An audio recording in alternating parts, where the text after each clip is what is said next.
চট্টগ্রাম রাঙ্গামাটি সড়কের কাউখালীর বেতবুনিয়া রাবার বাগান এলাকায় পিকআপ সিএনজি অটোরিকশার সংঘর্ষে নারীসহ ৫ জন নিহত হয়েছেন। গুরুতর আহত হয়েছেন আরও ২ জন। শনিবার সকালে উপজেলার বেতবুনিয়া চৌধুরীপাড়া এলাকায় এই দুর্ঘটনা ঘটে। স্থানীয় পুলিশ দুর্ঘটনার বিষয়টি নিশ্চিত করেছে। ৫ জনের মৃত্যু সংবাদ এর মধ্যে আমরা নিশ্চিত হয়েছি।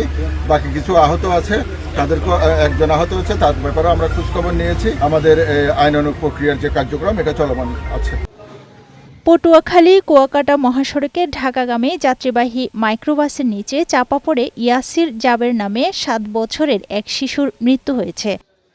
শনিবার দুপুরে শিশু জাবের রাস্তা পার হওয়ার সময় কুয়াকাটা থেকে আসা একটি মাইক্রোবাসের নিচে চাপা পড়ে। এতে মাথায় প্রচণ্ড রক্তক্ষরণ হলে ঘটনাস্থলে শিশুটি মারা যায়। এদিকে ঢাকা মাওয়া এক্সপ্রেসওয়ের মুন্সিগঞ্জের শ্রীনগর ও সিরাজদিখানে আলাদা মোটরসাইকেল দুর্ঘটনায় ৩ জন নিহত হয়েছেন।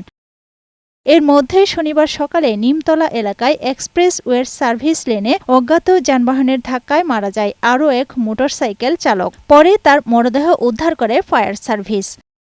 এছাড়া শুক্রবার রাতে শ্রীনগরের সমসপুর এলাকায় আলাদা মোটরসাইকেল দুর্ঘটনায় এক পথচারী নিহত ও আহত হয়েছে আরও ২ জন আরোহী। এছাড়া এক্সপ্রেসওয়েতে গতকাল রাতে দ্রুতগতির মোটরসাইকেল চাপায় নিহত হয় পায়েল ব্যাপারী নামের আরেক পথচারী। আফরোজা সুলতানা, বৈশাখী সংবাদ।